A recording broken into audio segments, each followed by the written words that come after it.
Hey everybody, welcome to Tea Time with Amy and Bev. What's up, sister?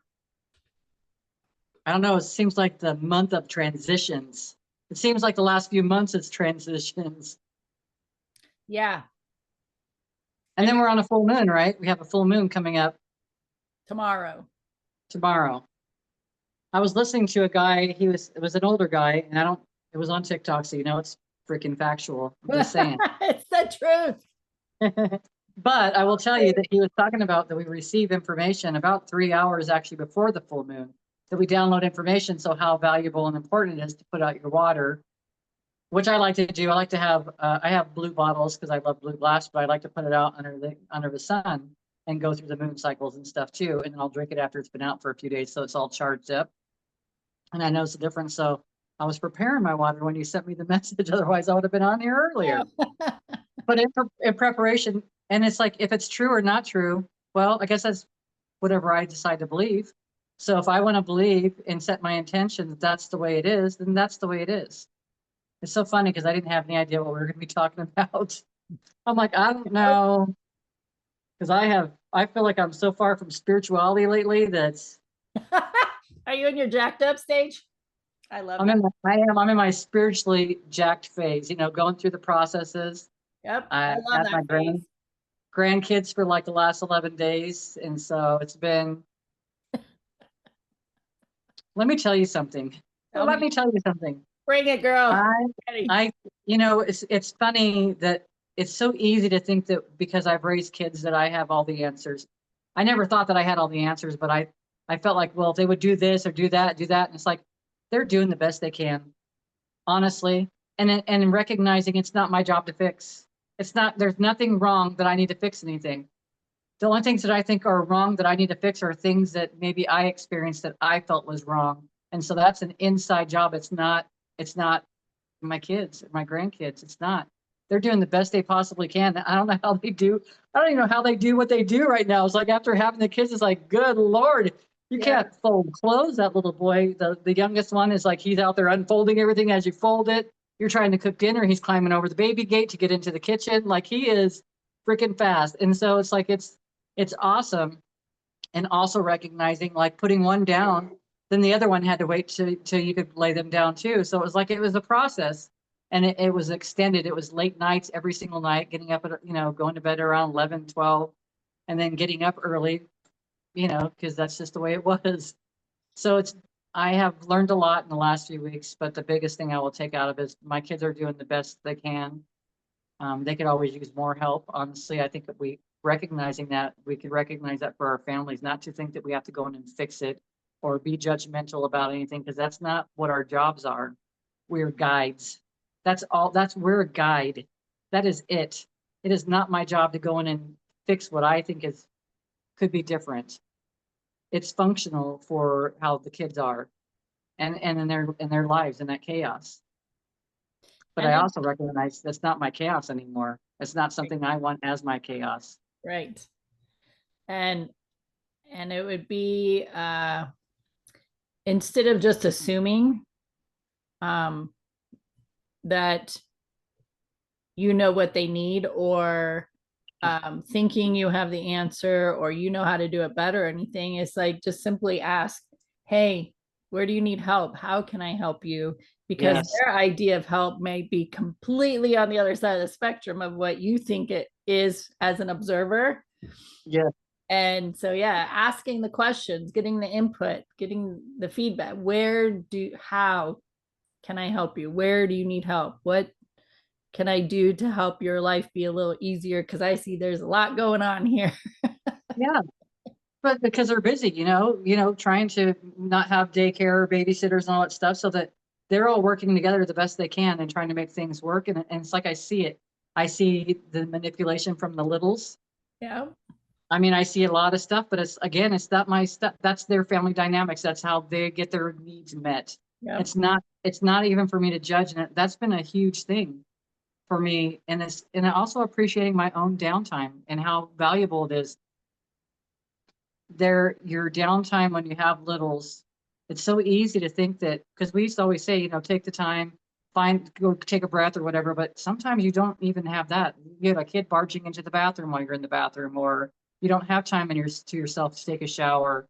So it's like recognizing all those things but it's like, then it's taking advantage of that time that when you're at work and you can take a breath, or when you're driving that you can breathe easy, or it's finding the little times that you can. And I don't know what that looks like for someone with an active lifestyle like that. And honestly, I don't want to know what it looks like. Our jobs are to lead them back home, to guide them back into themselves. That's it. Yeah. That goes for everybody. And I got to do it for me first. And so that's what I've been doing the last few months. Nice.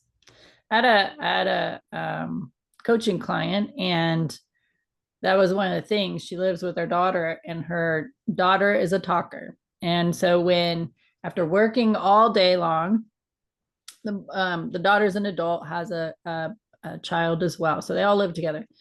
But the mom, and it was like, gosh, I work all day. I'm taxing my brain on all these things I'm learning, and I'm struggling with it, and in certain ways. And then I get home, and she just wants to talk and talk and talk and talk and talk. And well, in that is she has a 50-minute drive home.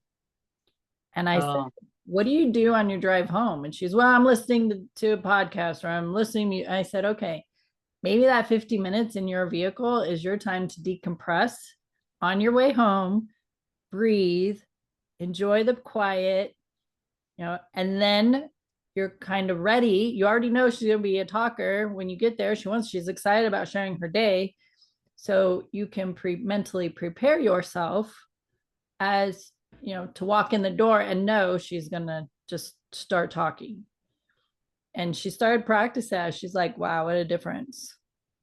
So yes, it might just be when you're sitting on the toilet that you take 3 deep breaths, and that's all you have. But how many times a day do you go to the bathroom? Yeah, exactly. Right? Or you have to go to the grocery store. Just take a moment and take a few deep breaths while you're sitting in the parking lot or 100%. freezer aisle. Who cares? Yeah, 100%. And the thing on the other side of that is we don't know how long that person is going to be here. So sometimes on a soul level, I feel like, and it makes me feel emotional. On a soul level, we don't know how much time that we have with those people, Right. whether they're our children or not. To say there's no such thing as death, really. There's no. It doesn't even exist. It's fabricated shit. Anyways, A shift in energy. Yeah, it was. But it's like just recognizing that it's to appreciate those moments that we have. I instead of me getting wrapped up in all the stuff, not to say that I didn't a couple times, but it's taking that breath and then recognizing I don't know how long I have these people in my life. Honestly, I don't know how long they're going to be in this experience with me. And so I would find myself just an appreciation of everything. Again, like appreciating the kids, the grown kids, like they're doing the best they can and trying to, make ends meet and doing their jobs. And, Yeah. there's so much that goes into all of it. So it's just recognizing all that, because time is so weird here. It is. I listened to Sadhguru and he said something about, when have you ever seen a dead man? And the guy says, well, I've seen a dead body before. And he says, but that's not a dead man. I said, he says, you never die. You never die, ever. You transition from one place to the next, but you never die. So what's to be scared of? Like the way he was just supplying that information was pretty astounding to myself, because I was like, that's true. I mean, I've seen a dead body before. I've seen dead bodies before. But the essence of that body is not there anymore. And so there's a shift. Talk about shifting gears. But hey, I'm just saying this is how my brain works. Yeah. No worries. When you going back to, I don't need to fix anything. I'm gonna apply that to a work environment, because we just had this experience that 2 people at work were butting heads in their own way. Of course, my belief is they're vibrational matched each other. They're gonna figure it out, or they're not. It's like you're bringing this on yourself. And the one person who is having the major tiff apologize to the other person for their behavior, where the other person is a lot younger, like by 50 years younger, almost. And she didn't apologize back. So that was not received well, that she didn't apologize also. So then it was, I got involved because I kind of let it be. And then the one that was having the major issues that said, I need to talk to you. I'm like, and this was like the next day. It's like, sure. Well, she brought this up. Well, I apologized to her and she didn't apologize to me. Okay. And then it was, and I said good morning to her, and when she walked in and she didn't say anything. Okay. So you're going to allow your joy, your good mood to be affected by somebody saying good morning to you or not, or apologizing or not. I said, it doesn't matter if it was her or me or anybody else in this building. If we don't say good morning, that's our business. We don't have to say good morning to you. Yeah. So you have to be responsible for your joy and how you're going to receive that. And if you're going to let it ruin your entire day, that's on you. That's your responsibility, not mine, hers, or anybody else's. So go thinking along the lines of needing to fix anything. I was not willing to, and I said, I'm not going to control this situation make her apologize, because your good mood is contingent on what she does, and that's not on her, that's on you. Yeah. So I removed myself from that fixer mode, and thinking that it was, or her thinking it was my responsibility to fix this situation.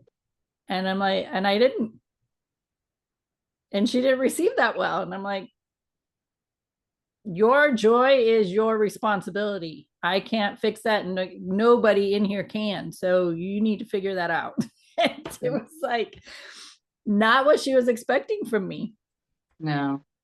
It's also recognizing an attachment to an outcome, doing something in it with an expectation of something to go your way, apologizing because you're expecting the other person to apologize, which also takes it into not being a very genuine apology. Right. So just because we say the words, yeah, the words don't matter. They come out flat. They come out flat, and perhaps the other person knew that. Maybe energetically the other person knew that. I'm just throwing this out there as a possibility. And so they responded the way they felt. They knew that it was not a, possibly knew that it was not a genuine apology, and so did not have any response to it.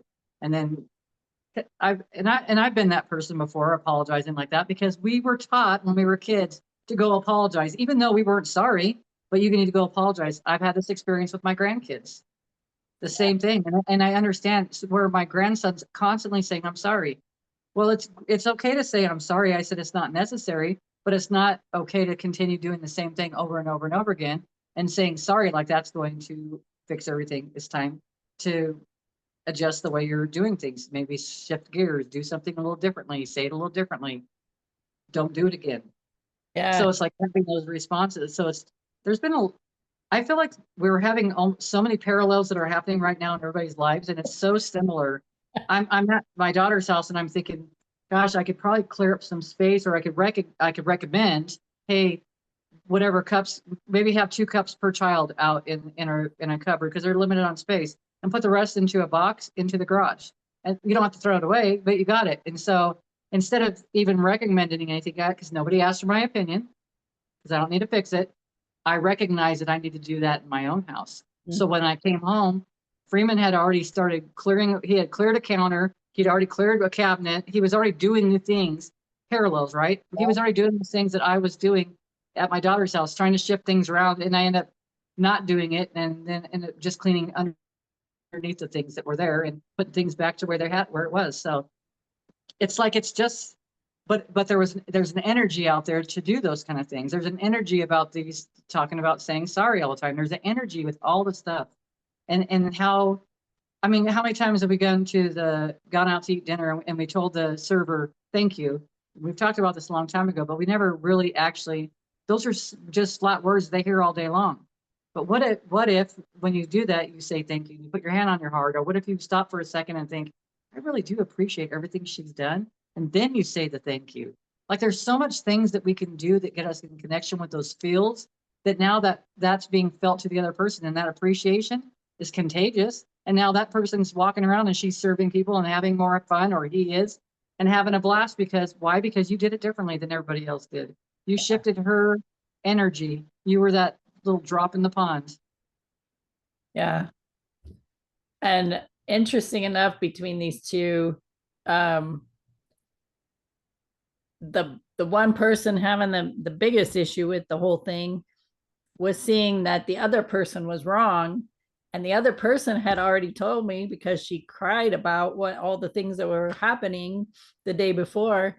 And she told me in her tears, I didn't do anything wrong. So of course she's not going to feel like she needs to apologize for anything, because she didn't feel like she did anything wrong. Whereas the other one's having her perception of whatever was happening, and then blowing it up, no doubt, in her head, Yeah. blowing it up into this bigger picture that she was believing to be true, but the other person was not living in that same space with her to believe that she was wrong. So Yeah.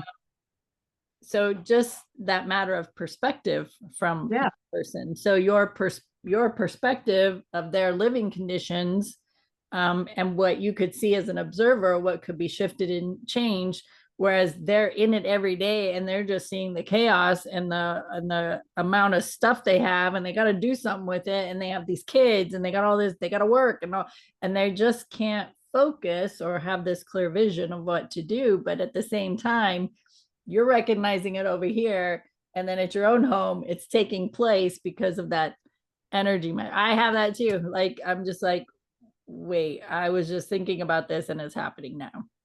Yeah. I didn't even have to How take the about action steps.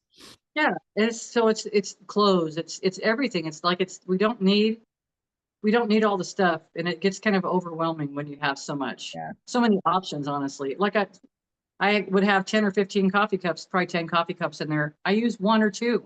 Yeah. So I took all the rest of them, put them in a box and put them away, so that when something happens to one of mine, I have a backup plan. I have extra stuff, or I have something for somebody to take on the road, whatever. But it's just little things like that, right? And it changes our whole space. It changes the dynamics. It changes the way the energy fills in the space, changes everything. Yeah. And um they seem to just multiply. The coffee cups, the lids, the plastic containers, they just somehow multiply. And you're like, where the heck did all this come from? Yeah, it's And you true. got to keep downsizing it. So, It's true. You but said a long time ago about going through the closet and getting rid of stuff. You know what I mean? And I've got stuff in my closet. I like the color of it. I don't wear it. So, but I don't have a backup plan. Well, I'm not going to get new stuff until I get rid of the old stuff. That's just the way it is. yeah. It is. I mean, it just doesn't make sense because you got to clear space. Well, and along those lines, I've had people just give me bags of clothes. So if I bring clothes in, I'll make a point to pull clothes out and get rid of whatever it is. It's like an exchange. Yeah, making an exchange in my own closet, but I get rid of the stuff that I don't want. So, um, yeah, and then it's all energy, and too much of it, too much clutter, too much of anything. My husband's even mentioned, he's like, we don't even need half the stuff that's in our kitchen. And almost every time I open a drawer or anything, I think that I'm like, why do we have this? We've had these, I haven't used them in like 5 years. Why do I yeah, so interesting? same. Keeps us on our toes for sure. It does. Well, and I think the thing is, we go around a lot of times and we just don't even, we're not in the now. So you don't even recognize half that stuff's even there because you're so busy in your head, Or or could be. you're just focused on the one thing that you need out of the cabinet, and you find it, you grab it, and you don't really acknowledge the rest of it that's there, that's taking up space. That's true. Yeah. And then just recently I had a change in an organization I'm in, and I became the voted in as the president. And so gifts. So I have people in the club giving me gifts. And I've mentioned this before. I appreciate them. I love the representation of goodness flowing my way. And now I have these material objects that I'm like, where am I going to put it? How often am I going to use it? What am I going to do? So I'm like, listen, if you want to give me a gift card to a restaurant or something I can enjoy and eat. And I love food, so I'm all about that. Nice.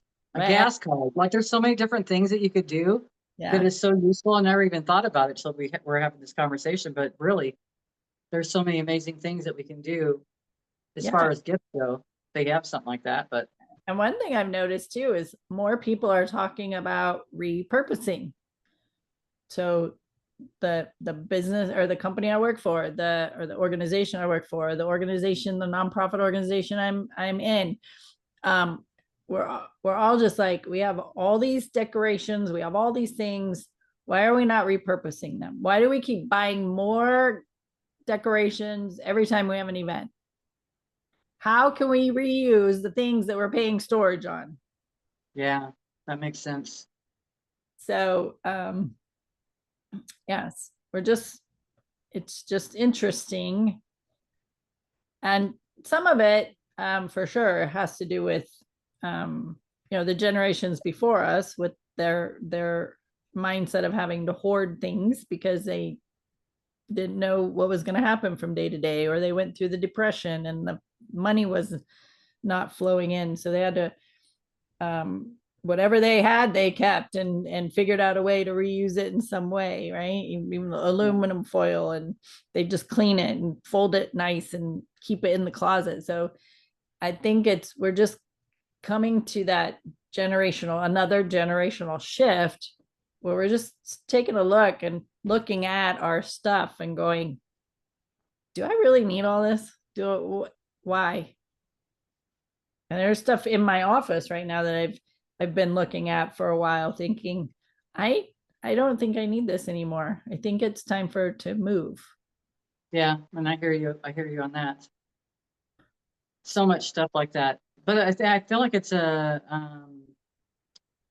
don't think it's just happening with us. I think it's happening with everybody. We're going through a shift, and I think we're recognizing the stuff that we value. Like, take a look around us. Our homes aren't built to last for hundreds of years. They're not. Yeah. They're disposable homes. They're not made the way they used to be made. They're not. There's no expectation for us to live in a place for very long.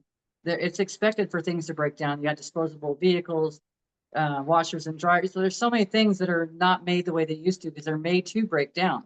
They're made so that you have to go out and buy another product.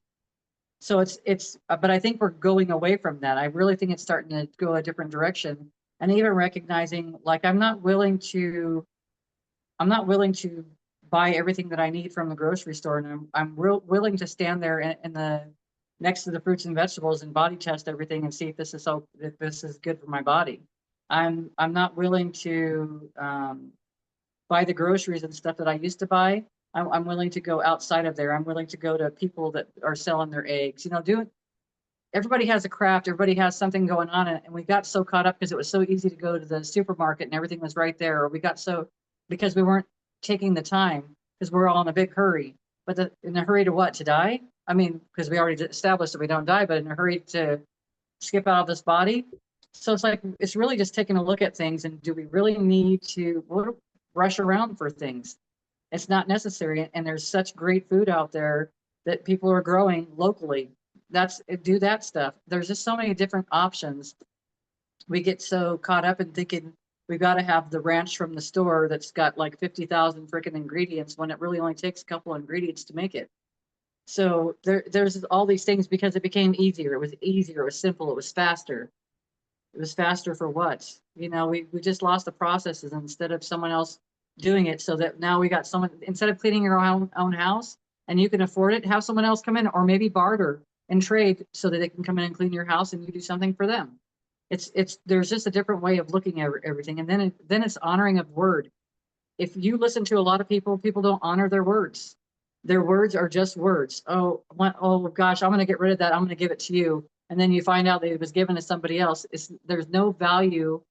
And I don't say that like that nobody has value in words, but I see it a lot frequently, just like using the word sorry. It's just, these words are just thrown around and it's not the handshake as it used to be, like shaking on something that this is our word and that's all that matters. We don't need to sign a contract. We don't need anything. We just shook hands. That is our contract.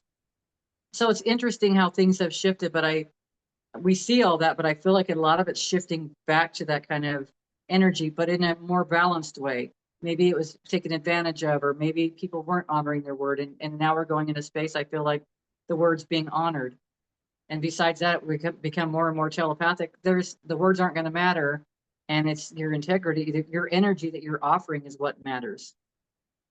And you can't fake it. Right. Yeah, that's the thing. You can't fake it. You think you are, and you think you're bluffing people, but more and more people are getting in tune, and more, I'm telling you, more and more people are using the words intuitive and energy and listening to the body, and it's like, yeah, things are definitely shifting. They have been for a while, but it's getting more and more and more. So I love it. yep, I do too. I think it's cool. So is going back to where we began, was I don't have all the answers and I don't have to fix everything. And we can use what we're seeing or perceiving and utilize it to help ourselves. So similar to what Bev was talking about was, yes, I'm looking at my daughter's home and realizing I could do something different at my own home. So she's utilizing this information from one area to apply it to her home, her area. But we can also do that same thing within ourselves. So when you see people and their behaviors, their words, their lack of integrity, or whatever that is, whatever you don't like about them, make a mental note. And am I showing up that way as well? Is that something that I need to work on within myself? So instead of thinking you're there to try and fix somebody else, which we know you can't, they're showing you something about yourself that you could shift and change and grow and expand in your own awareness. And they're just there to show that to you. So just moving away from that fixer mode or thinking you're going to fix something, and just utilize the information you're gaining from the experience with that person. Yes, because it was all for me in the first place, honestly. So much growth, so much growth. Yeah. Every day. Oh, telling you, every single day. And I'm in the people business, like every single day I'm peopling a lot. And so going on 2 years on this job, and man, talk about personalities and perceptions and interactions and energy and all the things. And it's like, wow, it's been very interesting to be on this ride. Nice. So I agree. I concur. So my friends, if these are conversations you're enjoying, this is why Bev and I come together we haven't talked since the last time. So like 2 weeks, right? Yeah. And so but whenever we have our conversations, we find that we're living our lives on like she said, on a parallel levels, like we're each experiencing similar things, and then we come together and talk about it. It's like, oh my gosh, me too. So it's not just us, it's not just you as a listener, it's other people in your life as well who are interested in this type of information. So be resourceful, share our content, have the conversations, share the links. We're found on many platforms. So we're on YouTube, Spotify, Spreaker, Facebook, Instagram, and Podcast Addict. So just know that you're not alone, and there are other people that are seeking these conversations as well. So any final words? I was going to say the same thing, so I'll reiterate. You're not alone. Yes. And it's like when you think that you have all these problems or these experiences and nobody else is experiencing it, I guarantee you that somebody else is. It's just a little bit different than what yours looks like. And to go back to those two people that were seeing each other, you know, knowing that they did everything wrong or right, and the other one knowing they did everything right. What if they both did? And Right. that's the whole thing. We get so caught up in expecting someone else to do it the way we expect it to be done, which expectation is our own. That's our own bull. If you want to go ride that bull, you go right ahead. Yeah. Yeah. And good luck. Hang on tight. Hang on tight. Yeah. All right, friends. Thanks for hanging out with us. Tea time with Amy and Bev. We'll see you next time. Bye.